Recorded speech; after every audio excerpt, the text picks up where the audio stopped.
Amazon, যাকে আমরা বলি পৃথিবীর ফুসফুস, কারণ পৃথিবীর যে অক্সিজেন আমরা নিই তার একটি বড় অংশ আসে এই অরণ্য থেকে। এখানে জন্ম নেয় অগণিত উদ্ভিদ, প্রাণী আর নদীর স্রোত, যা মানব সভ্যতার ভবিষ্যৎ নির্ধারণ করে। আমাজন রেইন ফরেস্ট দক্ষিণ আমেরিকার 9টি দেশে বিস্তৃত। এর মধ্যে ব্রাজিলে সবচেয়ে বেশি অংশ, প্রায় 60%। বাকি অংশ ছড়িয়ে আছে Peru, Colombia, Venezuela, Ecuador, Bolivia, Guyana, Suriname ও ফরাসি গায়ানায়। আমাদের এই যাত্রা হবে আমাজনের অন্তরে। আমরা জানব এর ভূগোল, প্রাণীকুল, মানুষের জীবন, পরিবেশগত গুরুত্ব, ইতিহাস, রহস্য আর ভবিষ্যতের হুমকি। আসুন আমাজনের অরণ্যে প্রবেশ করি। আমাজন জঙ্গলের প্রাণ হলো আমাজন নদী। এই নদী বিশ্বের দ্বিতীয় দীর্ঘতম, দৈর্ঘ্য প্রায় 6400 কিলোমিটার, কিন্তু প্রবাহিত জলের পরিমাণে এটি বিশ্বের প্রথম। প্রতিদিন এ নদী প্রায় 20% মিঠা পানি আটলান্টিক মহাসাগরে বয়ে নিয়ে যায়। আমাজনের আছে প্রায় 1100 এরও বেশি উপনদী। এর মধ্যে রিও নেগ্রো, মাদেইরা, তাপাজোস, সলিমোয়েস উল্লেখযোগ্য। নদীর প্রস্থ কোথাও কোথাও 48 কিলোমিটার পর্যন্ত বিস্তৃত। এই অঞ্চলের জলবায়ু গ্রীষ্মমণ্ডলীয় স্যাঁতসেঁতে। বার্ষিক বৃষ্টিপাত প্রায় 2000 থেকে 3000 মিলিমিটার। মৌসুমি পরিবর্তনে নদীর পানির স্তর 15 মিটার পর্যন্ত ওঠানামা করে। এভাবে ভূগোল আর আবহাওয়া মিলে আমাজনকে করেছে বিশ্বের সবচেয়ে অনন্য অরণ্য। আমাজনের জীববৈচিত্র্য পৃথিবীতে অতুলনীয়। এখানে রয়েছে আনুমানিক 390 বিলিয়ন গাছপালা, প্রায় 16,000 ভিন্ন প্রজাতি। রাবার গাছ, একসময় যা ইউরোপ ও আমেরিকার শিল্প বিপ্লব এনেছিল। কুইনাইন নামক ঔষধি গাছ থেকে তৈরি হয় ম্যালেরিয়ার ঔষধ। বিশাল কপুক গাছ ও ব্রাজিল নাট গাছ স্থানীয়দের কাছে পবিত্র। জাগুয়ার এই অরণ্যের রাজা, তারা নিঃশব্দে শিকার করে, পানিতেও দারুণ দক্ষ। গোলাপি নদীর ডলফিন স্থানীয় লোককথায় রহস্যময় প্রাণী হিসেবে পরিচিত। অ্যানাকোন্ডা বিশ্বের অন্যতম বৃহত্তম সাপ, যাদের দৈর্ঘ্য 10 মিটারের বেশি হতে পারে।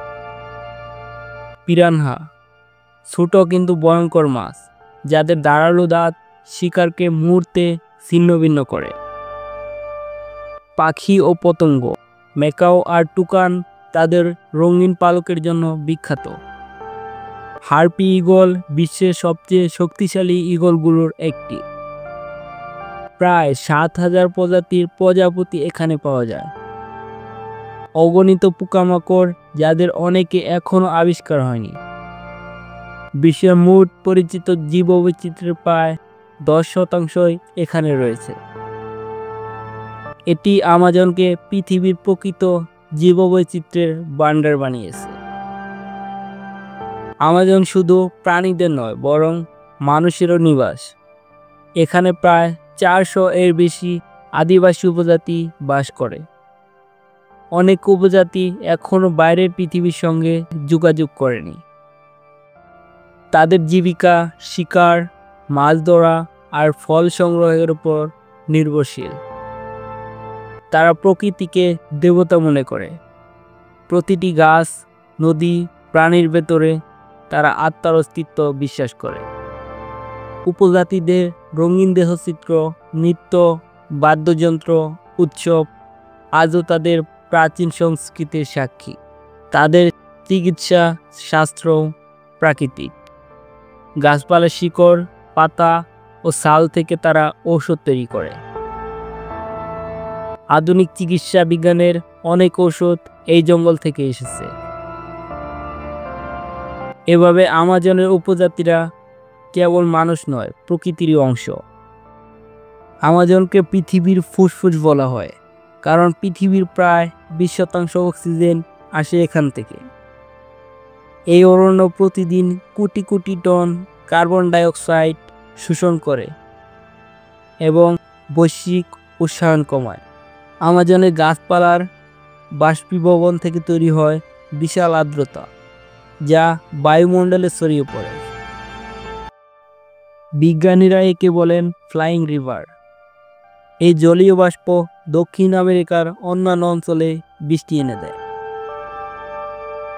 খাদ্য নিরাপত্তা, পানির যোগান আর জলবায়ু নিয়ন্ত্রণে আমাজনের অবদান অপরিসীম। আমাজনের ইতিহাস রোমাঞ্চকর। 1542 সালে স্প্যানিশ অভিযাত্রী ফ্রান্সিসকো প্রথম আমাজন নদী পার হন। তিনি দাবি করেন তিনি এমন মহিলা যোদ্ধাদের দেখেছিলেন যারা গ্রিক আমাজনের মতো, আর সেখান থেকেই নদীর নাম হয় আমাজন। 1800 থেকে 1900 শতকে বহু ইউরোপীয় অভিযাত্রী আমাজনে প্রবেশ করে। তাদের অনেকেই আর ফিরে আসেনি। 19 শতকের শেষ দিকে শুরু হয় রাবার বুম। ইউরোপীয় শিল্পের জন্য প্রচুর রাবার দরকার হয়েছিল, ফলে হাজার হাজার গাছ কেটে রাবার সংগ্রহ করা হয়। এতে জঙ্গল আর আদিবাসীদের উপর ভয়াবহ প্রভাব পড়ে। প্রত্নতান্ত্রিক গবেষণায় আজ প্রমাণ পাওয়া গেছে যে ইউরোপীয়দের আগেও আমাজনে উন্নত সভ্যতা ছিল। মাটির তৈরি টেরেস, কৃত্রিম বাঁধ, চাষাবাদের চিহ্ন পাওয়া গেছে। আজ আমাজন জঙ্গল ভয়ঙ্কর হুমকির মুখে।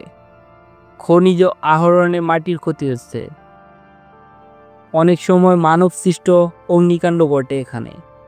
বছরে কোটি কোটি প্রাণীর মৃত্যু হয়। 2019 সালে এক ভয়াবহ অগ্নিকাণ্ডে পৃথিবীর দৃষ্টি আবার আমাজনের দিকে ফেরে। বিজ্ঞানীরা সতর্ক করে বলেন, যদি এই ধ্বংসযজ্ঞ চলতে থাকে তবে আমাজন একদিন আর অরণ্য থাকবে না। আমাজন শুধু বাস্তব নয়, রহস্যেও ভরা। এখানে প্রচলিত আছে গোলাপি ডলফিন নিয়ে লোককথা। বলা হয় তারা রাতে মানুষের রূপ নেয়। জঙ্গলের ভেতরে আছে বয়েলিং রিভার, যেখানে পানির তাপমাত্রা এত বেশি যে মুহূর্তে যে কেউ মারা যায়। অসংখ্য উপজাতি এখনও বাইরের পৃথিবীর কাছে অজানা। তারা হয়তো শত শত বছর ধরে নিজেদের সভ্যতা ধরে রেখেছে। আমাজন জঙ্গল এক অনন্য সম্পদ। এটি জীববৈচিত্র্যের ভাণ্ডার, অক্সিজেনের উৎস, মানুষের ইতিহাসের অংশ। কিন্তু মানুষের লোভ, বন উজাড় আর জলবায়ু পরিবর্তন এই অরণ্যকে ধ্বংসের দিকে ঠেলে দিচ্ছে। ভিডিওটি ভালো লাগলে অবশ্যই চ্যানেলটি সাবস্ক্রাইব করবেন।